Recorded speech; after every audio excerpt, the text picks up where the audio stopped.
Okay, વાયુના ગતિવાદનો આપણો બીજો lecture. પહેલામાં આપણે ગતિવાદનું સ્થૂળ વર્ણન જોયું હતું, રાઈટ? એમાં દબાણ, તાપમાન, કદના સંબંધો, આદર્શ વાયુ અવસ્થા સમીકરણ જોયું, બોયલ ચાર્લ્સ ગેલ્જીયો નિયમ જોયો, રાઈટ? હવે આજે આપણું છે એ સૂક્ષ્મ વર્ણન, એટલે વાયુના અણુ વિશે વાત કરવાની, એની ગતિ ઉર્જા કેવી રીતે બદલાય. સૌથી પહેલાં તો તમારે એ સમજવાનું થાય, તમે કાલે ડાલ્ટનનો નિયમની વાત કરી ત્યારે મેં તમને પૂછ્યું હતું કે ડાલ્ટન નિયમમાં જે આંશિક દબાણ હોય શું હોય ખરેખર, તો તમે એવો આન્સર પણ આપ્યો હતો કે વાયુ જે છે પાત્રમાં ભરો તો એ પાત્રની દિવાલ ઉપર જેટલું દબાણ ક્રિએટ કરે જે વાયુ દ્વારા, એ એનું આંશિક દબાણ કહેવાય. તો હવે એને મેળવવું કેમ? એ દબાણ કોણ ક્રિએટ કરતું હશે? વાયુના અણુ. વાયુના અણુ દિવાલ ઉપર અથડાય એટલે ફોર્સ લગાડે એટલે દબાણ ક્રિએટ થાય ને. આપણે નોર્મલી દબાણનું સૂત્ર લખવું શું લખીએ? દબાણ બરાબર બળ ભાગ્યા ક્ષેત્રફળ, એટલે ફોર્સ તો હશે જ ક્યાંક. હવે એક અણુને લાગે, એક અણુને કારણે છે કે અસંખ્ય એવા અણુને કારણે? અસંખ્ય એવા અણુને કારણે જે પ્રેશર ક્રિએટ થાય એ આપણે પહેલાં મેળવવાનું. એટલે આપણો ગોલ શું છે કે આપણે પહેલાં દબાણ મેળવવું. દાખલા તરીકે એક પેટી હોય આવી સમઘન. હવે આની અંદર અણુની અથડામણ અસ્તવ્યસ્ત થતી હોય, અણુ સાથે અથડાતા હોય. આદર્શ વાયુની અંદર આપણે ચર્ચા કરી કે ભાઈ આદર્શ વાયુમાં અણુ વચ્ચેનું અંતર જ એટલું બધું વધારે હોય કે જેથી કરીને લગભગ આંતરક્રિયા થાય નહીં. છતાંય આપણે વિચારીએ કે ન્યૂટનના ગતિના ત્રીજા નિયમ મુજબ જો અણુ વધારે નજીક આવશે તો આઘાત અને પ્રત્યાઘાતનો નિયમ લાગે. એક અણુ બીજા ઉપર બળ લગાડશે તો બીજો પહેલા ઉપર બળ લગાડશે, એ પ્રક્રિયા થવાની છે. અને એ નિયમોનું જો પાલન થાય તો દરેક અણુ એકબીજા વચ્ચે અથડામણ અનુભવે એટલે એનું વેગ બદલાય, વેગમાન બદલાય. અણુની અણુ સાથેની અથડામણ, અણુની દિવાલ સાથેની અથડામણ, એને કારણે એનો વેગ બદલાય ને. એટલે દરેક અણુનો વેગ કેવો હશે? જુદો જુદો હોય. હવે આપણે મેળવીએ. જો દાખલા તરીકે કોઈ એક અણુની ચર્ચા કરીએ. ચલો એક બોક્સ છે, એની અંદર કેટલા અસંખ્ય એવા ટેનિસના બોલ છે. હવે બધા આમ તેમ ગતિ કરે એટલે એકબીજા સાથે અથડાય, દિવાલારે અથડાય એટલે એનો વેગ સતત બદલાતો રહેતો હોય. એમાંનો આપણે એક બોલ કન્સિડર કરીએ, ધારો કે આ એક. હવે આ દિવાલ ઉપર ભટકાય આમ, સમજો તો આ સમતલ કયું? આપણે પહેલા એક્સ અક્ષ, વાય અક્ષ, ઝેડ અક્ષ રહે.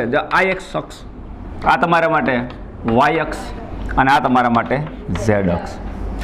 હવે તમે વિચારો છો આ સમતલ ઉપર ભટકણું મીન્સ કે આ ઝેડ અને આ વાય, આ વાય આ ઝેડ, એટલે કયું સમતલ થયું? વાય ઝેડ સમતલ. કોઈ પણ સમતલ વિચારી શકાય, તો જસ્ટ વાય ઝેડ સમતલ વિચારો. અહીંથી ભટકાઈને પાછો રિટર્ન આવે બેક, આમ જાય અને આમ આવે. હવે તમે સમજો, ધારો કે આનો વેગ v હોય તો વેગનો એક્સ ઘટક હશે, વેગનો વાય ઘટક હશે અને વેગનો ઝેડ ઘટક ત્રણેય હોય. કારણ કે અણુ છે અસ્તવ્યસ્ત ગતિ કરે, 3 ડાયમેન્શન એના ત્રણેય પરિમાણ બદલાતા હોય. બદલાય ને?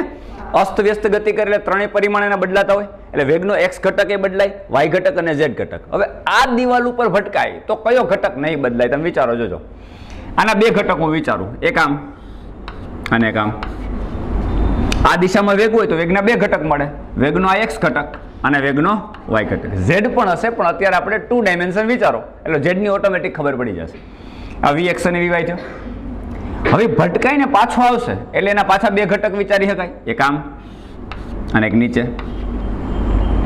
આમ મળે એટલે બે ઘટક મળે ને, એક એક્સ દિશામાં અને એક વાય દિશામાં. તો આ વી એક્સ થયો, આ વી વાય થયો.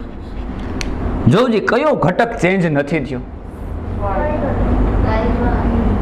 કયો ઘટક બદલાણો નથી? જોજો વાય ઘટક નથી બદલાણો. જો વાય નીચેની દિશામાં છે તો આમાંય વાય નીચેની દિશામાં છે. સમજાય છે કે નહીં? આમાં જો વેગનો એક્સ ઘટક આમ છે તો વેગનો એક્સ ઘટક વિરુદ્ધ દિશામાં થઈ ગયો. જો વીએક્સ ને બદલે માઇનસ વીએક્સ થઈ જાય, થઈ જાય. આનો મતલબ સિમ્પલ કે 3 ડાયમેન્શનમાં જ્યારે કણ અસ્તવ્યસ્ત ગતિ કરે, જે સમતલમાં ભટકાશે એના બેમાંથી એક ઘટક નહીં બદલાય. આ કયું સમતલ છે? Y Z. તો નહીં બદલાય વાય ઘટક કે નહીં બદલાય ઝેડ ઘટક, માત્ર કયો ઘટક બદલાય? એક્સ ઘટક બદલાય. દાખલા તરીકે આ સમતલમાં ભટકાય, અહીંથી આમ આવે અને રિટર્ન બેક થાય તો આ કયું સમતલ? આ એક્સ અક્ષ અને આ ઝેડ અક્ષ. તો આ કયું સમતલ કહેવાય? X Z. તો જો આમાં ભટકાય તો માત્ર કયો ઘટક બદલાય? વાય. તો દાખલા તરીકે અહીં નજીક, જ્યારે નજીક આવે દિવાલની ત્યારે વેગનો વાય ઘટક વી વાય હોય, તો દૂર જાય ત્યારે શું થઈ જાય? માઇનસ વી વાય થઈ જાય. સમજાય? જે સમતલમાં ભટકાશે ને એ ઘટક નહીં બદલાય. હવે આપણે કોઈ પણ એક સમતલ કન્સિડર કરી લઈએ. ચલો આપણે આ સમતલ લઈએ, આ YZ. તો આના કેટલા પ્રારંભમાં કેટલા ઘટક હશે વેગના? 3. વેગનો x ઘટક, y ઘટક અને z. પણ એમાંથી કયો નહીં બદલાય? કયો નહીં બદલાય? y અને z નહીં બદલાય, માત્ર કયો ઘટક બદલાય? x ઘટક બદલાશે, રાઈટ? એટલે ચલો અહીંથી કોઈ એક કણ આપણે ભટકાવીએ, આ દિવાલ ઉપર અથડાવીએ, ત્યારે એનો વેગનો x ઘટક એટલે vx હશે, vy હોય અને vz, ત્રણેય ઘટક હોય. હવે જ્યારે બેક આવે ત્યારે અહીંયા વેગનો માત્ર કયો ઘટક બદલાશે? x ઘટક એટલે -vx થાય, વેગનો y ઘટક vy થાય અને z ઘટક. આ બે માઇનસ નહીં થઈ જાય, કારણ કે કયા સમતલમાં ભટકાણું છે? YZ. હમણાં આપણે પ્રેક્ટિકલી જોયું કે માત્ર કયો ઘટક બદલાય? x. સેમ વસ્તુ y અને z ની બદલાય, માત્ર x ઘટક બદલાશે. ક્લિયર? આ વસ્તુ સમજાણી? હવે તમે વેગમાનનો ફેરફાર ગણો છે એનો ડેલ્ટા p. ડેલ્ટા p બરાબર આપણે શું કે p2 - p1, રાઈટ? અંતિમમાંથી પ્રારંભિક બાદ કરી દો તો વેગનો y ઘટક અંતિમ, એમાંથી પ્રારંભિક બાદ કરો તો vy - vy 0 થઈ જાય, vz - vz 0 થઈ જાય. માત્ર કયો ઘટક બદલાણો? આ જ. એટલે અંતિમ વેગ કેટલો? -vx થાય. તો અંતિમ વેગ તમારો -vx, એટલે અંતિમ વેગમાન કેટલું? -mvx. પ્રારંભિક વેગમાન કેટલું? -mvx. પ્રારંભિક વેગમાન mvx છે, પણ બાદ કરીએ ને આપણે p2 એટલે -mvx માઇનસ આ તો છે જ સૂત્રમાં, અને p1 એટલે mvx. ક્લિયર? તો ટોટલ કેટલું થયું? -2mvx. આ શું થયું? Delta p. આને સિમ્પલી આપણે બોલીએ કે કોઈ એક કણ તમે વિચારો એ YZ સમતલ ઉપર ભટકાણો અને વેગમાનમાં બદલાવ કેટલો થયો? -2mvx. સેમ વસ્તુ તમે વિચારો અહીંયા ભટકાણો હોત તો કયો ઘટક બદલાત? y. તો અહીં શું આવત? -2mvy. સમજાણું? સામેની દિવાલ ઉપર ભટકાણો z વાળો તો માત્ર z ઘટક બદલાત. xy સમતલમાં x અને y ઘટક ના બદલાત તો શું આવત? -2mvz આવત. ક્લિયર? આ શું છે? વેગમાનનો ફેરફાર, અણુના વેગમાનમાં થતો ફેરફાર. શું કામે? કે અણુએ દિવાલ સાથે સ્થિતિસ્થાપક સંઘાત થઈ. આ સ્થિતિસ્થાપક સંઘાતને કારણે x ઘટક બદલાણો વેગનો, એટલે વેગમાન બદલાણું. તો વેગમાન કેટલું થયું? -2mvx જેટલું વેગમાન થયું. વેગમાનનો ફેરફાર થયો. આ ફેરફાર કોને મળ્યો હોય? આના કરતા વિરુદ્ધ દિશામાં કેને મળ્યો હોય? દિવાલને. આપણે ભણી ગયા વેગમાનનો ફેરફાર એ જ બળનો આઘાત. ન્યૂટનનો ગતિનો બીજો નિયમ F = ΔP/ΔT. તો ΔP = F ΔT થાય ને? તો એ બળ કોને લગાડ્યું? દિવાલને. તો વેગમાન મળ્યું કોને? જે ફેરફાર થયું કોને ગયું હોય? દિવાલને મળ્યું હોય, પણ વિરુદ્ધ દિશામાં. આ માઇનસ છે તો આટલું જ પ્લસમાં વેગમાન કોને મળ્યું હોય? દિવાલને. તો દિવાલને મળેલું વેગમાન કેટલું? દિવાલને મળેલું વેગમાન એટલે વેગમાનનો તફાવત જ છે, પણ કેટલું મળ્યું વેગમાન? આટલું જ. કેટલું? નેગેટિવને બદલે પોઝિટિવ સાઈડ, એટલે 2mvx પ્લસ આટલું વેગમાન દિવાલને મળ્યું. જો તમને ક્યાં લઈ જશો? આપણું ટાર્ગેટ શું છે? આપણું ટાર્ગેટ, આપણે કઈ વસ્તુ પ્રૂવ કરવા માંગીએ કે દિવાલ ઉપર બળ કેટલું લાગે. બળ ઉપરથી આપણને શું મળશે? દબાણ.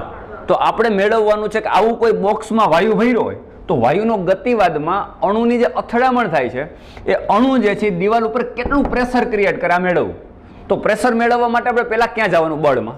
બળ મેળવવા પણ શું કર્યું? વેગમાનનો ફેરફાર મેળવો.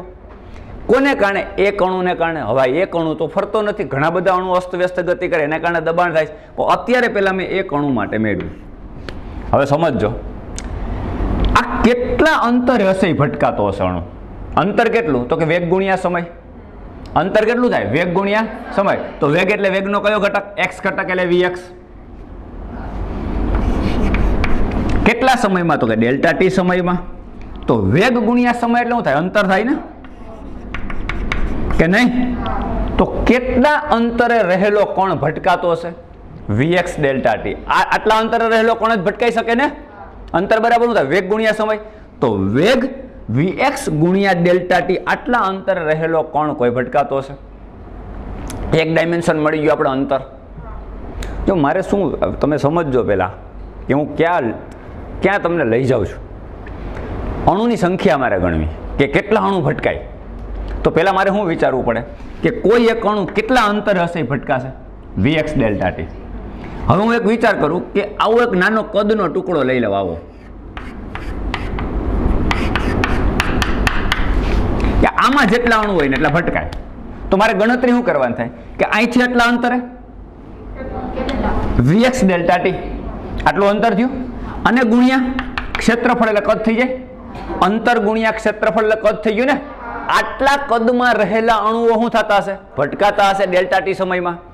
સમજાણી વાત કે નહીં? કેટલા અંતર રહેલા? Vx ડેલ્ટા ટી અંતર રહેલા. હવે એવું એક હું કદનો ટુકડો વિચારું કે આટલા કદમાં રહેલા કણ ભટકાતા હશે તો કદ કેમ મેળવવું? અંતર ગુણ્યા ક્ષેત્રફળ. હવે આના ક્ષેત્રફળ વડે ગુણી નાખું તો આવું થઈ ગયું, કદ થઈ ગયું ને. આનો મતલબ શું થયો કે Vx ઇન્ટુ એ ઇન્ટુ ડેલ્ટા ટી કદમાં રહેલા અણુ દિવાલ સાથે અથડાતા હોય. હજી આ થોડુંક ભૂલ ભરેલું છે. બધા અથડાતો થતા હોય, થોડા હોય એમાં અમુક પાછા બે કે આવતા હોય. તો સરેરાશ રીતે અડધા અથડાતા હોય ને અડધા બેક આવતા હોય. આના કરતા અડધા, આના કરતા અડધા. આમાં તમે જેટલી સંખ્યા ગણશો એના કરતા અડધા શું થતા હશે? અથડાતા હશે ને અડધા પાછા રિટર્ન આવે. આ હું મેં મેળવ્યું કે Vx એ ડેલ્ટા ટી કદમાં રહેલા અણુઓ અથડાતા હશે. પણ ખરેખર હજી શું છે આમાં? શું સુધારવાનું છે? પાછા આવતા હશે ને. એટલે પહેલા તો સંખ્યા ગણી, આ કદ ગણ્યું. હું ધારણા કરું કે ભાઈ એકમ કદમાં રહેલા અણુની સંખ્યા ધારો કે n છે, સ્મોલ n. તો આટલા કદમાં કેટલા? આને ગુણ્યા n થશે ને. એકમ કદમાં સ્મોલ n હોય તો આટલા કદમાં કેટલા હોય? સ્મોલ n Vx એ ડેલ્ટા ટી. આનો મતલબ અણુની સંખ્યા Vx એ ડેલ્ટા ટી કદમાં અણુની સંખ્યા, જો હું સંખ્યા ગણી કેટલી થાય? n Vx એ ડેલ્ટા ટી. આ સંખ્યા થઈ ગઈ. પણ આ બધા ભટકાતા નહીં હોય. અગેન કહું છું, અડધા પાછા આવતા હશે ને. એટલે અથડાતા દિવાલ સાથે અથડાતા અણુની સંખ્યા આ હું પ્રોપર ગણીશ. કેટલી? આના કરતા અડધી. એટલે કેટલી? n Vx એ ડેલ્ટા ટી બાય 2 આટલા અથડાતા હશે. આમાં કોઈ બહુ મોટી વાત નથી, સિમ્પલ સમજો. Vx જેટલા વેગથી કોઈ અણુ ગતિ કરે તો કેટલા અંતરે રહેલું અણુ ભટકાય? Vx ડેલ્ટા ટી અંતર બરાબર વેગ ગુણ્યા સમય. તો એક મેં એક કદની કલ્પના કરી, એક ટુકડો કલ્પના કર્યો કે આટલા ટુકડામાં આટલા કદના વિસ્તારમાં રહેલા અણુ ભટકાય ધારો કે. તો કદ કેમ ગણું? એકમ કદ દીઠ અણુની સંખ્યા એટલી તો આટલા કદમાં કદ તો ખબર હોવી જોઈએ ને. તો અંતર ગુણ્યા ક્ષેત્રફળ. એટલે અંતર કેટલું? Vx ડેલ્ટા ટી અને ક્ષેત્રફળ કેટલું? a. આ મને કદનો ટુકડો મળ્યો. મેં ધાર્યું કે એકમ કદમાં અણુની સંખ્યા કેટલી? n. તો આટલા કદમાં કેટલી? એટલે ગુણ્યા n એટલે n Vx. પણ આ બધા અથડાતા નહીં હોય.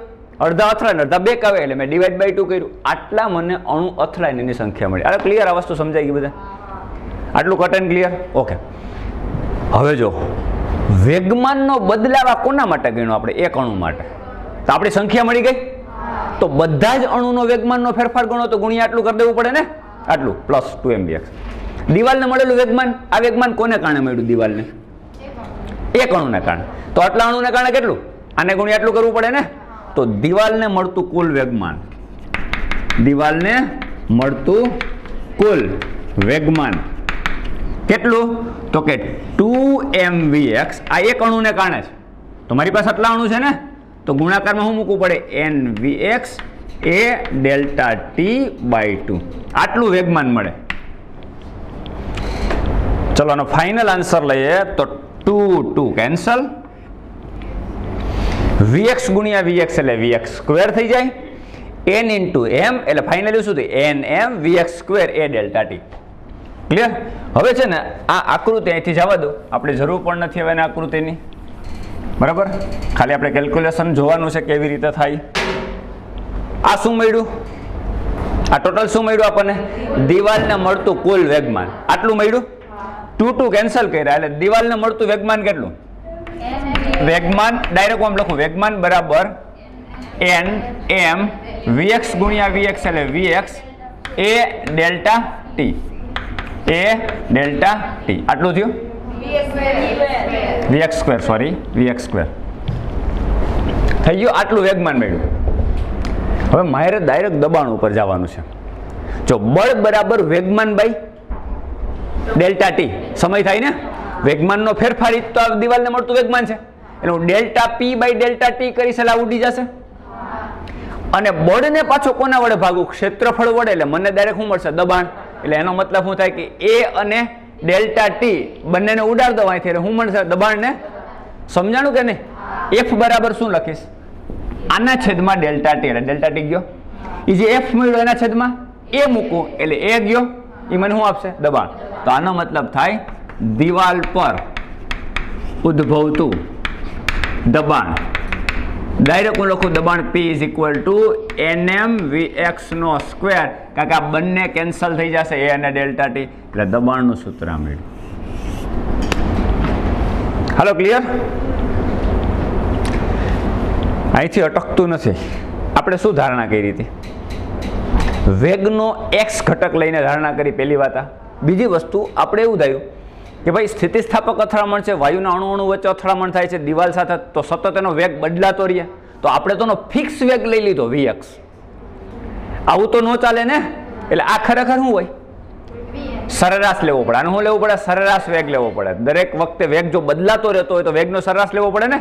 તો આપણે આનો સરેરાશ લ્યો તો આને અમને શું લખાય કે P is equal to NM વેગના વર્ગનો સરેરાશ. અને એવરેજ લખવા માટે કાં તો ઇન્ટુ ધ આ રીતે બ્રેકેટમાં આપો અને કાં તો ઉપર આમ લીટી કરો, ગમે એ બેમાંથી એક સંજ્ઞા આપી શકો, રાઈટ? જ્યાં આ શું છે? Vx નો વર્ગનો સરેરાશ. એટલે આ શું છે? વેગના x ઘટકનો વર્ગનો સરેરાશ છે. વેગનો x ઘટક, આનો વર્ગ, એનો સરેરાશ. સમજાણું?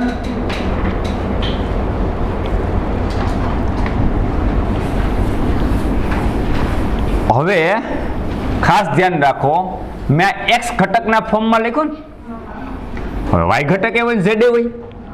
ખરેખર વાયુનો વેગ, વાય અણુ છે એ કઈ x દિશામાં જ ગતિ નથી કરતો. આપણે તો ધારણા કરી કે ધારો આ દિવાલ અરે ભટકાય. હવે તમે સમઘનની આખી સમિતિ વિચારો, ઉપરની દિવાલ ઉપર ભટકાણો હોય કે નીચેની દિવાલ ઉપર ભટકાણો તો વેગનો y ઘટક બદલાત, સામેની દિવાલ ઉપર ભટકાણો તો વેગનો z ઘટક બદલાત થાય ને. તો ખરેખર શું હોય ખબર? વેગનો સરેરાશ, વેગના x ઘટકના વર્ગનો સરેરાશ એ જ શું હોય? વેગના y ઘટકનો સરેરાશ એ જ શું હોય? વેગના z ઘટકનો સરેરાશ. એ તો સરખું જ થાય. સમિતિ રીતે વિચારો તો આ સૂત્ર, દાખલા તરીકે તમે નીચેની ઉપરની દિવાલ લીધી હોત તો આ સૂત્રમાં શું આવત? NM સરેરાશ Vy નો સ્ક્વેર. સામેની દિવાલ અથડાવતો તો અહીં શું આવત? Vz નો સ્ક્વેર. આનો અર્થ શું થયો કે તમે કોઈ એક ધારણા કરી કે ભાઈ વેગનો x ઘટક અહીં બદલાય, જો વેગનો y ઘટક બદલાય તો પણ બોક્સ છે, સમિત છે, તો સમિતિની તમે વિચારણા કરો અથવા તો સમિત આકાર લ્યો તો એમાં વેગનો જે x ઘટક મળે એ જ વેગનો માટે શું મળે? y ઘટકનો સરેરાશ. એ જ વેગ માટે શું થાય? z ઘટકનો સરેરાશ મળવાનો. આનો મતલબ આમ લખી શકાય કે વેગના વર્ગનો સરેરાશ ખરેખર શું હોય? ત્રણેયનો વર્ગના સરેરાશ જેટલું હોય ને, Vy નો સ્ક્વેર પ્લસ Vz નો સ્ક્વેર. આનો બધાનો સરેરાશ લેવો પડે. પણ આ ત્રણેય તો કેવા છે? આ ત્રણેય તો સરખા છે ને. તો અહીં આમ લખી શકાય Vx square plus Vx square plus Vx square 3 વખત લખી શકાય. તો આ નામે લખી શકાય 3 into Vx નો સ્ક્વેર અથવા 3Vy નો સ્ક્વેર અથવા 3Vz, ગમે એ લખી શકાય ને. બરાબર શું? તો કે V નો સ્ક્વેર. તો મારે x નો સ્ક્વેર જોઈએ. જો તો Vx નો સ્ક્વેર ને સૂત્રનો કરતા બનાવું તો ખરેખર શું થાય? 3/1/3 V સ્ક્વેર થાય. Vx નો સ્ક્વેર નો સરેરાશ એટલે 3/1/3 V સ્ક્વેર થાય. ઈ મારે અહીં મૂકવાનું, ત્યારે સાચી વસ્તુ મળે. તો ત્રણેય ઘટકને મારે ઇન્વોલ્વ કરવા પડે ને. મેં તો શું કર્યું? x ઘટકને ઇન્વોલ્વ કર્યો. ખરેખર મારે શું કરવું પડે? ત્રણેય દિશામાં ગતિ થાય તો ત્રણેયને ઇન્વોલ્વ કરીને ગણતરી કરવી પડે. તો મારા માટે Vx ના વર્ગનો સરેરાશ શું આવ્યો? 1/3 V સ્ક્વેર નો સરેરાશ આવ્યું. હવે આ કિંમત મૂકું તો દબાણનું સૂત્ર મને ફાઇનલી કેવું મળે? P is equal two 1/3 NM V square આનો સરેરાશ. આવું થયું. આ આપણું ફાઇનલ ઇક્વેશન. આ સૂત્રમાં n શું? આ સૂત્રમાં n શું? આપણે કોઈ પણ સૂત્રનો MCQ માં ઉપયોગ ત્યારે ફોર્મ્યુલામાં ખબર હોવી જોઈએ કે આ કઈ ભૌતિક રાશિ છે. n શું? ના, એકમ કદ દીઠ અણુની સંખ્યા. અણુની સંખ્યા નથી, એકમ કદ. ધારણા કઈ રીતે લખ્યું હતું કે ધારો કે એકમ કદમાં રહેલા અણુની સંખ્યા. જો આ અણુની સંખ્યા બોલીએ તો ભૂલ કરીએ છીએ. અણુની કુલ સંખ્યા કેપિટલ n હોય, જો કદ v હોય તો small n is equal to કુલ સંખ્યાના છેદમાં કુલ કદ થાય. આ તમારો સ્મોલ n હોય. અણુની સંખ્યા કુલ n હોય ને કદ v હોય તો n બાય v તમારું એકમ કદ દીઠ અણુ થાય. એકમ કદ દીઠ અણુની સંખ્યા. કુલ સંખ્યાના છેદમાં કુલ કદને જ એકમ કદ દીઠ અણુની સંખ્યા કહેવાય ને. તો ધ્યાન રાખો, સ્મોલ n અણુની કુલ સંખ્યા નથી, એકમ કદમાં રહેલા અણુની સંખ્યા. રાઈટ? એટલે આ ધ્યાન રાખો. m શું હોય? હા, એ તો જે તે વાયુ હોય તેના અણુ માટેનું દળ છે. v શું છે? વેગ. વેગ છે ને, આ વેગના વર્ગનો સરેરાશ. તમને જસ્ટ યાદ કરાવી દો ખાલી, તમે આવું કંઈક ભણી ગયા હોય તો કોઈ પણ ભૌતિક રાશિની RMS વેલ્યુ, VRMS અથવા તો IRMS અથવા વોલ્ટેજની RMS વેલ્યુ ભણી ગયા હોય ને કે નહીં? એ RMS નો મતલબ શું થાય? જો R મીન્સ રૂટ, મીન્સ અને સ્ક્વેર. મીન્સ એટલે સરેરાશ, સ્ક્વેર એટલે વર્ગ. એટલે કોઈ પણ ભૌતિક રાશિનો વર્ગ એનો પાછો સ્ક્વેરનો સરેરાશનું રૂટ થયું. કોઈ પણ ભૌતિક રાશિનો પહેલા સ્ક્વેર કરવાનો, એનો એવરેજ કાઢવાનો. મેં સાંઈ છે વર્ગનો સરેરાશ, એનું પાછું વર્ગમૂળ. એટલે આને જો તમે વર્ગમૂળમાં મૂકી દો ને આને, તો એનો મતલબ એ RMS વેલ્યુ હોય ને. જ્યારે જરૂર પડશે ત્યારે કરશું, અત્યારે કાંઈ એની જરૂર નથી, હમણાં જોયું તો કહું. હાલો, ક્લિયર? આ દબાણનું સૂત્ર ખબર પડી ગઈ બધા? હાલો, પરફેક્ટ. આ આપણે મગજમાં રાખવાનું થાય. હવે આપણે આદર્શ વાયુ તરફ જઈએ. આદર્શ વાયુનું દબાણ, એનું સૂત્ર ક્યાંથી આપણને મળશે? આદર્શ વાયુનું સમીકરણ PV ઇઝ ઇક્વલ ટુ તાપમાન સંબંધિત. મેં તમને કાલે સૂત્રો કીધા હતા, મેં તમને કીધું હતું વારંવાર તમને યાદ કરાવીશ. કાલના લેક્ચરમાં તમને કીધું હતું વારંવાર યાદ કરાવીશ. તમારે પહેલા ગ્રાફની ઉપરના બે ઇક્વેશન 3kBT વાળું, બોલ્ઝમેન અચળાંક વાળું, તાપમાન આધારિત, યાદ છે? હા, એ સૂત્ર શું હતું? ચાલો આપણે આને અહીંથી જવા દઈએ. એ સૂત્ર શું હતું? PV is equal two NkBT. યાદ આવે છે? આદર્શ વાયુ માટે PV is equal two NkBT. કાલના લેક્ચર જેની ના જોયું પેલા જોઈ લઈએ. PV is equal two NkBT. આ ઇક્વેશન આપણે તાપમાન સંબંધિત ભણી ગયા છીએ. રાઈટ? તમે લોકો તો અહીંયા લાઈવ ભણો છો, પણ જે વિદ્યાર્થી મિત્રોએ પહેલો લેક્ચર ના જોયો હોય એ જોઈ લે પહેલા, અને પછી જ આ લેક્ચરની અંદર એન્ટર થાય. નહીતર PV is equal two NkBT ખબર પડશે નહીં. Okay, done. ચલો, તો આનો મતલબ શું થયો? PV ઇઝ ઇક્વલ ટુ, હું આમ પણ લખી શકું, દબાણની જગ્યા ઉપર આ લખી શકાય. તો આની જગ્યાએ આમ લખી શકાય 1/3 nm, 1/3 nm v સ્ક્વેર. આનો સરેરાશ. આ થઈ ગયું દબાણ. દબાણ થઈ ગયું ને? અને ગુણ્યા કદ. દબાણ ગુણ્યા કદ એટલે આ થયું. હવે સમજો, આના બરાબર પાછું હું લખી શકાય NkBT. એટલે આમે લખી શકાય NkBT is equal two 1/3 nm v square into capital V. આજ ને PV બરાબર NkBT. P ની જગ્યા ઉપર 1/3 nm v સ્ક્વેર, આનો સરેરાશ, અને V એટલે V. થઈ ગયું ક્લિયર? આ સમજાણું કે નહીં બધા? હવે ઉડે એટલું આપણે ઉડાડી દઈએ. જો સ્મોલ n છે ને, એનું આમ લખું 1/3. સ્મોલ n એટલે શું? એકમ કદ દીઠ અણુ, એટલે કુલ અણુની સંખ્યા n છેદમાં કદ. આમ લખાય small m v square capital V અને NkBT. હવે જેટલું ઉડે એટલું ઉડાડી દે. જો પહેલા તો અહીંથી n સામેથી ઉડી જાય, અને V અને V બંને ઉડી જશે.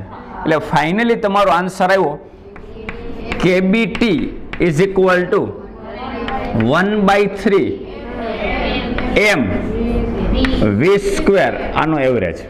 રેડી? ઓકે. કોઈને આ સૂત્રમાં ગતિ ઉર્જા દેખાય? જોજી, દેખાય છે? કંઈક ફેરફાર કરો ને તો ગતિ ઉર્જા આવી જાય. કોઈને આ સૂત્રમાં ગતિ ઉર્જા દેખાય? સરેરાશ ગતિ ઉર્જા. જો અહીંયા આપણે સરેરાશ બોલીએ ને, વેગના વર્ગનો સરેરાશ mv સ્ક્વેર તો છે, વન હાફ આવી જાય એટલે થઈ જાય. વન હાફ mv સ્ક્વેર એટલે ગતિ ઉર્જા. તો મારે શું કરવું પડે? આને 2 વડે ગુણો અને 2 વડે ભાગો. આને 2 વડે ગુણો અને 2 વડે ભાગો તો થઈ જાય one half mv square. Okay, તો kbt બરાબર શું લખાય? kbt ઇઝ ઇક્વલ ટુ 1/3 એને બદલે 2/3. 2 વડે ગુણી નાખ્યા. હવે 2 વડે ભાગી છે હું આમ લખીશ ને 1/2 mv સ્ક્વેર આનો સરેરાશ થાય. તો અમારા માટે ગતિ ઉર્જા એટલે ગતિ ઉર્જાનું સૂત્રનો કરતા બનાવો એટલે 1/2 mv સ્ક્વેર સરેરાશ ગતિ ઉર્જા વાયુના અણુની સરેરાશ મીન્સ કે વાયુની સરેરાશ ગતિ ઉર્જા 1/2 mv square is equal two શું થયું? 3 ઉપર જાય 2 નીચે એટલે 3/2 kbt. આવું થાય.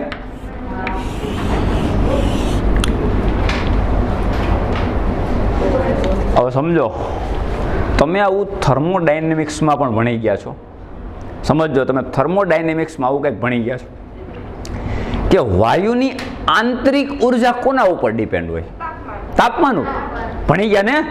તાપમાન વધારો તો આંતરિક ઉર્જા વધે. આંતરિક ઉર્જા ખરેખર અણુની શું છે? ગતિ ઉર્જા તો છે. આંતરિક ઉર્જા ખરેખર વાયુ અસ્તવ્યસ્ત ગતિ કરીને ગતિ ઉર્જા તો છે. તો આ ગતિ ઉર્જા છે કે નહીં?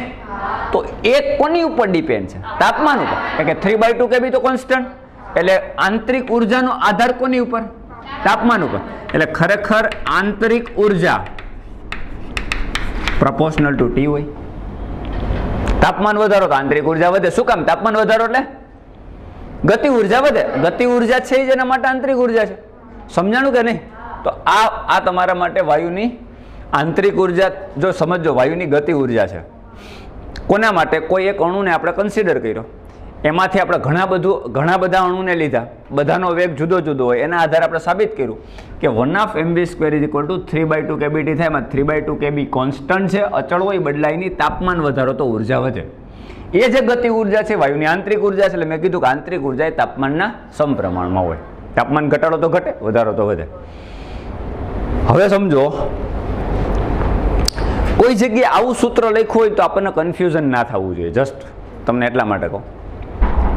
આંતરિક ઉર્જાનું E કહી દઉં બરાબર. હું જો આંતરિક ઉર્જા બરાબર 1/2 mv સ્ક્વેર લખું, સમજો હું આંતરિક ઉર્જા બરાબર 1/2 mv સ્ક્વેર લખું તો એમાં કંઈક ઘટે છે. શું ઘટે? અણુની સંખ્યા. આંતરિક ઉર્જા એક અણુને કારણે ના હોય. હું જો આને આંતરિક ઉર્જા કહું તો E બરાબર મારે આમ લખવું જોઈએ કે 1/2 mv સ્ક્વેર આનો સરેરાશ. આ ખોટું થશે. આંતરિક ઉર્જા કોને કારણે? વાયુની આંતરિક ઉર્જા. શબ્દ હું પ્રયોગ કરો, અહીં લખું છું વાયુની આંતરિક ઉર્જા. આનો મતલબ શું? એક અણુને કારણે નથી ને? કેટલા અણુને કારણે છે? n. ટોટલ અણુ આપણે કેટલા કન્સિડર કર્યા? Capital N. તો ખરેખર મારે શું લખવું જોઈએ? E is equal two n into 1/2 mv square. આમ લખવું જોઈએ ને? તો જ્યારે હું લખું આંતરિક ઉર્જા ત્યારે E ઇઝ ઇક્વલ ટુ શું લખવું જોઈએ? n into 1/2 mv square. હા, તો આનો મતલબ આવો થયો કે E/n શું હોય? આ n ને છેદમાં જો તો E/n શું હોય? 1/2 mv સ્ક્વેર. આવું હોય. તો આ શું થયું? આને કેમ બોલે? આને તમે શું બોલો? આંતરિક ઉર્જા ખરી, પણ આને શું બોલો? અણુની સંખ્યા ઉપર આંતરિક ઉર્જા થઈ. હે? તો આને તમે અણુની સંખ્યા વડે ભાગી નાખો. કોઈ પણ ઉર્જાને અણુની સંખ્યા વડે ભાગી નાખો તો આ ઉર્જા કોની હોય? અણુની હોય ને? આખી ટોટલ ઉર્જા છે ને અણુની સંખ્યા વડે ભાગી નાખો. એક અણુની ગતિ ઉર્જા હોય કે બધા જ અણુની હોય? હા, એને સંખ્યા વડે ભાગે ટોટલ એનર્જી મને મળી કંઈક જૂલ. ડિવાઈડ બાય n કરી દો તો એ કોની ઉર્જા હોય? હા, તો આ અણુ માટે શું છે? ગતિ ઉર્જા છે. એ કોના સમપ્રમાણમાં હોય? તાપમાનના સમપ્રમાણ. પણ RMS ઝડપ તાપમાનના સમપ્રમાણમાં ના હોય. જો હું લખું 1/2 mv square is equal two, મારે શું લખવાનું? 1/2 mv square is equal two 3/2 kbt. આ તો મેં તમને આંતરિક ઉર્જાના સંદર્ભમાં સમજાવ્યું. ધ્યાન રાખજો કે આંતરિક ઉર્જા છે ખરેખર વાયુની ગતિ ઉર્જા છે. એક અણુને કારણે નથી, n અણુને કારણે છે. એટલે ટોટલ આંતરિક ઉર્જાને તમે n વડે ભાગી નાખો તો એ જે તમને મળે એ શું હોય? અણુની આંતરિક ઉર્જા. એ કોની ઉપર આધારિત હોય? તાપમાન ઉપર. એટલે તાપમાન વધારો તો અણુની આંતરિક ઉર્જા વધે અથવા તો ગતિ ઉર્જા વધે. રાઈટ? તો 1/mv square is equal two 3/2 kbt છે. હવે મારે શું જોઈએ ખબર? RMS value. તો તો હમણાં જ મેં તમને કીધું કોઈ પણ ભૌતિક રાશિના વર્ગનો સરેરાશનું વર્ગમૂળ, એટલે મારે આનું શું જોઈએ? રૂટ. રેડી? હું મેળવું પહેલા તો આને 2 2 કેન્સલ કરી નાખે, 2 2 ઉડી જાય. હવે મારે વેગના વર્ગનો સરેરાશ, તો એમ ક્યાં આવી જાય? છેદમાં. તો આમ થાય ને 3kbt/m. ક્લિયર? તો હવે આનું રૂટ કાઢવાનું. આનું રૂટ મેસાવું, એનો મતલબ આનું રૂટ એટલે √3kbt/m થશે. આ શું છે? વેગના વર્ગના સરેરાશનું વર્ગમૂળ. એ ખરેખર શું કહેવાય? RMS value. Root mean square કહેવાય ને. આની જગ્યાએ હું લખી નાખીશ VRMS. હવે જોજી, RMS વેલ્યુ તાપમાનના સીધા સમપ્રમાણમાં કે √T ના સમપ્રમાણમાં? હા, ઉર્જા તાપમાનના સમપ્રમાણમાં હોય, પણ RMS વેલ્યુ કેવું હોય? તાપમાનના વર્ગમૂળના સમપ્રમાણ. જો 3kB કોન્સ્ટન્ટ, એમ વાયુ સરખો હોય તો કોન્સ્ટન્ટ. બે ડિફરન્ટ વાયુ હોય તો એનું અણુનું દળ જુદું જુદું હોય. દાખલા તરીકે નાઇટ્રોજન વાયુ અને ઓક્સિજન વાયુ, એની દળની કલ્પના કરો તમે બેયની, તો બેયના દળ જુદા હોય ને. તો ખરેખર RMS વેલ્યુના વ્યાપક સમીકરણ લખવું હોય સમપ્રમાણતાનું, તો VRMS proportional to √T/m. ચલો, તમને એક્ઝામમાં પૂછ્યું કે કોઈ એક વાયુ માટે ઓરડાના તાપમાને 300 કેલ્વિન તાપમાને એની RMS વેલ્યુ ગણો. નાઇટ્રોજન માટે કીધું, ઓક્સિજન માટે કીધું, ગમે એના માટે. તો તમે સૂત્રો તો આજ મૂકવાના. ઓરડાના તાપમાને મેં 27 ડિગ્રી તાપમાન એટલે કેલ્વિન માપક્રમમાં જ હોય, એટલે 300 કેલ્વિન. કેબી બોલ્ટ્ઝમેન અચળાંક જેની વેલ્યુ આપણને ખબર છે 1.38 × 10⁻³ SI યુનિટ પ્રમાણે × 3/m. એ m કોના માટે હોય? નાઇટ્રોજન માટે દળ હોય. નાઇટ્રોજન અણુનું દળ હોય ને. આપણે કોની RMS ઝડપ જોઈએ છે? નાઇટ્રોજન અણુ. તો આ દળ કોનું હોય? નાઇટ્રોજન. તો અહીંયા તમે નાઇટ્રોજનનું દળ કેટલું થાય? નાઇટ્રોજન માટે દળ કેટલું લખો તમે? N2m = શું લખાય? mN2 કેટલું થાય? નાઇટ્રોજનનો પરમાણુ ક્રમાંક 14, 28 થાય. તો 28 કિલોગ્રામ હોય કે ગ્રામ હોય? હા, ગ્રામમાં હોય ને. ઓકે, બીજી વસ્તુ તમારે અણુનું દળ જોઈએ. આ તમે શું મેળવી આવ્યો હોય? 28 જે છે આખા અણુનું દળ હોય ને. પછી તમારે શું કરવું પડે? આ દળ છે, આ દળ કોનું હોય? નાઇટ્રોજન. તો નાઇટ્રોજન માટે દળ જોતું હોય તમે, તો કોના વડે ભાગવું પડે? એવોગેડ્રો અંક વડે, સંખ્યા વડે ભાગવું પડે ને. તમે 1 મોલ દાખલા તરીકે નાઇટ્રોજન લીધું, 1 મોલ નાઇટ્રોજન વાયુને કન્સિડરેશન કર્યું, તો 1 મોલમાં અણુની સંખ્યા કેટલી હોય? હા, તો તમારે એની આંતરિક ઉર્જા ગણવી, તો RMS ઝડપ ગણવી હોય, તો તમારે શું કરવું પડે? એના અણુની સંખ્યા વડે ભાગવું પડે ને. એટલે એવોગેડ્રો અંક વડે ભાગશો તો દળ મળે ને, એમને કેમ દળ મળશે? આ તમે 28 ગ્રામ સીધું લખશો. આ શું હોય? આ શું હોય? આ સૂત્રમાં m શું હોય? દળ હોય. આમાં m શું છે? દળ. ગતિ ઉર્જા છે. તમે 1 મોલ વાયુ લીધો નાઇટ્રોજન, રેડી? તો આ દળ કોનું? આ તમે શું કહો છો? વાયુની આંતરિક ઉર્જા. શું કહો છો? હા, તો ઈ આંતરિક ઉર્જામાં કેટલું, જેટલું દળ હોય એટલું લેવું પડે. લેવું પડે કે નહીં? તો આમાં જેટલા અણુ હોય એટલું દળ લેવું પડે. તો તમે 1 અણુનું દળ લઈ લો, ખાલી આણ્વિક દળ 28 ગ્રામ, તો ચાલે? ના ચાલે ને. તો કેટલું લેવું પડે? તમારે 1 અણુની RMS ઝડપ જોઈતી હોય તો તમારે પર્ટિક્યુલર શું કરવું પડે? જેટલી સંખ્યા હોય એના વડે ભાગવું પડે. એટલે દાખલા તરીકે તમારી m ની વેલ્યુ જ્યાં પણ ગણવાની થાય ને શું કરવાનું થાય? 28 તો લેવાના, છેદમાં એવોગેડ્રો એને કરવું પડે ને, એમ કહું છું. તમને કાલે મેં એક કન્સિડરેશન μ = મોલ કીધું હતું, તો બે ફોર્મમાં લખાયું તમને, m/mo લખાયું હતું અને =n/na આવું લખાયું હતું કે નહીં? હવે તમારે m ગણવું હોય તો તમે શું કરો? mo ને ઉપર જવા દો, એને છેદમાં આવે ને. હવે 1 અણુ માટે ગણવું હોય તો કુલ અણુની સંખ્યા n ની જગ્યાએ 1, તો ઉપર શું આવે? mo ના છેદમાં n આવે. mo એટલે હું આણ્વીય દળ, અને છેદમાં શું આવે? એવોગેડ્રો સંખ્યા. કે ના સમજાણું? હેલો. μ = m/mo પણ લખી શકાય, =n/na લખી શકાય. મારે m જોઈતો હોય તો mo ઉપર જશે, mo/na. હવે કોઈ એક અણુની સંખ્યાની વાત કરતો હોય, n = તમારા માટે 1 થઈ ગયું, એટલે mo/na એને એમો એટલે આણ્વિક દળના છેદમાં એને કરવું પડે ને, કે ના ખબર પડી? તો તમારે સ્મોલ એન એમની જગ્યાએ હું કહું 28 છેદમાં એવોગેડ્રો અંક એટલે કેટલું? m is equal two 28 nitrogen માટે ગણીએ તો 6.022 અને ગુણ્યા 10 ની 26 ઘાત મૂકી દો. 23 ઘાત એવોગેડ્રો અંક થાય. આ ગ્રામમાં હોય, એને કિલોગ્રામમાં કરવું માટે 1000 ભાગવું પડે, છેદમાં 1000 એટલે 10 ની 3 ઘાત, 10 ની 23 અને 10 ની 3 એટલે 10 ની 26. આવું કરવું પડે ને? સમજાણું? તો આ તમારો આન્સર શેમાં આવશે? કિલોગ્રામમાં. હા, તો સ્વાભાવિક છે કે 10 ની 26 ઘાત ઉપર જાય માઇનસ થાય. હા, તો 10⁻26 ના ક્રમમાં તો દળ હોય ને, કેજીમાં હોય ને. હા, તો વાંધો નહીં. તો આ તમારે એમ લખવાનો થાય. તો તમને હું કહું કે નાઇટ્રોજન વાયુ માટે એના અણુની આરએમએસ વેલ્યુ ગણો અથવા તો આરએમએસ ઝડપ ગણો તો 3m નમ Kb 1.38 ગુણ્યા 10 ની -23 ઘાત છે.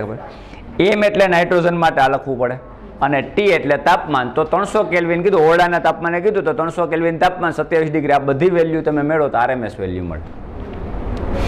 તમારી ટેક્સ્ટ બુકમાં પણ આનું કેલ્ક્યુલેશન આપ્યું છે, જોજો. નાઇટ્રોજન માટે જ કેલ્ક્યુલેશન કર્યું. કેટલું આવ્યું જો? 500 ને કંઈક 16 મીટર પર સેકન્ડ જેવું આવે આરએમએસ વેલ્યુ. આની વેલ્યુ પછી આ જે વેલ્યુ મળે એનું શું કરવાનું? રૂટ. એ રૂટ કરો એટલે તમારું ફાઇનલી તમારે જે લાસ્ટમાં ટેક્સ્ટ બુકમાં જે ટોપિક પૂરો થાય છે ને 3 kBT આ આંતરિક ઉર્જાવાળો, ત્યાં નાઇટ્રોજન માટે જો આરએમએસ વેલ્યુની ગણતરી કરી છે. ઉદાહરણ નંબર ઉદાહરણ નંબર 13.5 ની પહેલા 13.5 તમારું એનસીઆરટીમાં ઉદાહરણ છે ને, એની પહેલા જે વર્ણન આપ્યું છે ને એમાં ઉપર નાઇટ્રોજન માટે આરએમએસ ઝડપ ગણી છે, દેખાય છે? એમાં જો એમનું ગણતરી પણ કરી હોય, Kb3T બધાની વેલ્યુ મૂકી હોય, દેખાય? એમાં એમની વેલ્યુ જોઉં છે કેટલી મૂકી છે? 28/6.022 ગુણ્યા 10 ની 26 ઘાત. આ મૂક્યું છે. હા, એ નાઇટ્રોજન માટે કેલ્ક્યુલેશન, રાઈટ? તો તમારો આનો જે સ્ક્વેર મળ્યો ને એ કેટલો મળ્યો છે? જો 516 આનો square metre square second metre per second એટલે સેકન્ડનો મીટર પર સેકન્ડ સ્ક્વેર આવું મળ્યું હોય. હવે આનો રૂટ કાઢો, મીન્સ કે આરએમએસ થઈ ગયું. આનું રૂટ એટલે સ્ક્વેર નીકળી જાય, તો સ્ક્વેર નીકળે એટલે કેટલું થયું? Metre per second. એટલે 516 metre per second નાઇટ્રોજનની RMS value હોય. એ વસ્તુ તમે ઓક્સિજન માટે ગણી શકો. એટલે મેં તમને આ વ્યાપક સ્વરૂપ કીધું કે વાયુ બદલાશે ને તો દળ બદલાશે. જો તમને એક જ વાયુની કમ્પેર કરી તો સીધું રિલેશન શું આવશે? આટલા તાપમાને આરએમએસ વેલ્યુ આટલી હોય તો આટલા તાપમાને કેટલી, આવું પૂછ્યું હોય તો સીધું રિલેશન શું આવે? V proportional to √T. એટલે સીધું VRMS by VRMS. પહેલા માટે 1, બીજા માટે 2, તો √T1 by √T2. આટલા તાપમાને આટલી તો આટલા તાપમાને કેટલી? બે તાપમાન ખબર છે? પેલી આરએમએસ વેલ્યુ ખબર હોય તો બીજી ખબર પડી જાય. પણ એક જ વાયુ માટે હોય તો સમજાણું કે નહીં? આંતરિક ઉર્જા કે હવે બે આપણે કમ્પેરિઝન કરીએ. ચલો, ઓક્સિજન છે ને નાઇટ્રોજન છે. ઓક્સિજન છે નાઇટ્રોજન. હવે બે માટે આપણે આંતરિક ઉર્જાનો ગુણોત્તર લઈએ. ઓક્સિજન હોય કે નાઇટ્રોજન, ટેમ્પરેચર સેમ છે બેયનું, બે માટે તાપમાન સરખું છે, તો આંતરિક ઉર્જાનો ગુણોત્તર કેટલો થાય? સરખો જ થાય. ભલે ને બે વાયુ જુદા છે, કારણ કે આંતરિક ઉર્જાનો આધાર ક્યાંય દળ ઉપર, દબાણ ઉપર, કદ ઉપર ક્યાંય નથી, માત્ર તાપમાન ઉપર છે. દેખાય છે તમને? 3/2 kBT. 1/2 mv² = 3/2 kBT. બેમાં તાપમાન સેમ છે. તાપમાન સેમ કરી દીધું મેં. હવે હું નાઇટ્રોજન માટે ગણું કે ઓક્સિજન માટે ગણું કે બીજા કોઈ વાયુ માટે ગણું, તાપમાન મેં બે સરખું કરી દીધું. આંતરિક ઉર્જાનો આધાર કોની ઉપર છે? માત્ર તાપમાન ઉપર. સમજાણું? હા, પણ આરએમએસ વેલ્યુનો આધાર કોની ઉપર છે? દળ ઉપર છે. એટલે તમે અણુ બદલાવી નાખશો તો આરએમએસ વેલ્યુ બદલાઈ જશે. સમજાય છે કે નહીં? પણ આંતરિક ઉર્જા જે છે માત્ર તાપમાન ઉપર આધાર. મેં તમને કહી દીધું કે તાપમાન નથી, સરખા તાપમાને બે વાયુની કમ્પેર કરો તો એની જે આંતરિક ઉર્જા છે એનો ગુણોત્તર કેટલો થાય? 1:1 જ થાય. એમાં કઈ ફરક ના પડે. ઉદાહરણ જો ને, તમારું ટેક્સ્ટ બુકમાં જ ઉદાહરણ આપ્યું ને, કેટલામાં છે? 13.5 છે ને. જો અમે બે વાયુની કમ્પેર કરી, કયા વાયુની કમ્પેર? આર્ગોન અને હા, આર્ગોન ને ક્લોરીન બેની વાત કરીએ, રાઈટ. હવે એમાં બેનો આંતરિક ઉર્જા વિશે કંઈક પૂછ્યું છે જોજી. પેલા તો હા, આલે સરેરાશ ગતિ ઉર્જા એટલે ઈ થઈ ટૂંકમાં આ સરેરાશ ગતિ ઉર્જા ને આરી. તો સરેરાશ ગતિ ઉર્જાનો ગુણોત્તર કોની ઉપર આધાર હોય? સરેરાશ ગતિ ઉર્જા તાપમાન ઉપર. તો તાપમાન બેમાં કેટલું કીધું જો? હા, 27 ડિગ્રી તાપમાને કોના માટે? આર્ગોન વાયુ માટે અને ક્લોરીન માટે આંતરિક ઉર્જા સરેરાશ ગતિ ઉર્જા કેટલી હોય? તો આની જેટલી હોય એટલી જ આની હોય. તો એનો ગુણોત્તર જો આન્સરમાં 1:1 જ હોય. એનો આન્સર 1:1 જ થશે, કારણ કે બે વાયુ ભલે જુદા છે પણ બંનેમાં તાપમાન સમાન એટલે સરેરાશ ગતિ ઉર્જા સરખી.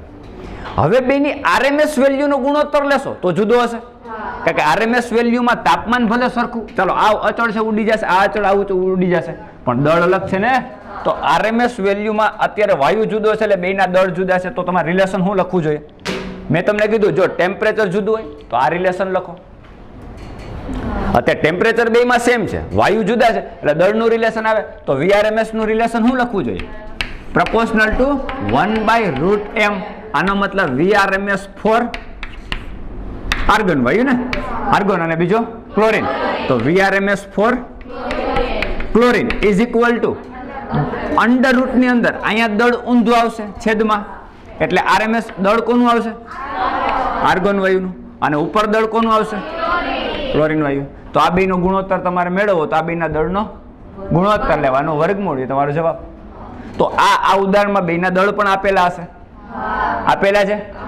સીધા કેલ્ક્યુલેશનમાં દળ મૂકવાના, બેનો ગુણોત્તર ને એનું વર્ગમૂળ કરો એટલે ગુણોત્તર તમારો ફાઇન થાય. ખબર પડી? હાલો, ક્લિયર? આ વાત બધાને સમજાઈ ગઈ?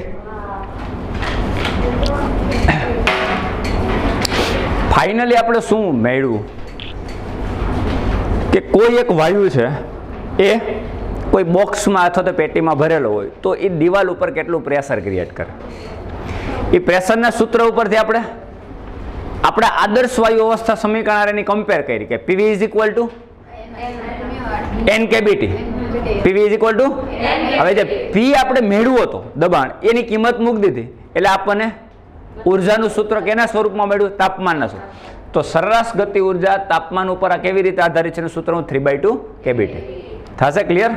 અને ફાઇનલી આરએમએસ વેલ્યુ લીધી તો આરએમએસ વેલ્યુને √3 kBT/m આ સ્વરૂપ મળે. આની ઉપરથી દાખલા પણ જોયેલા, આપણને ખ્યાલ આવે કેવા કેવા પ્રકારના ક્વેશ્ચન પૂછાય.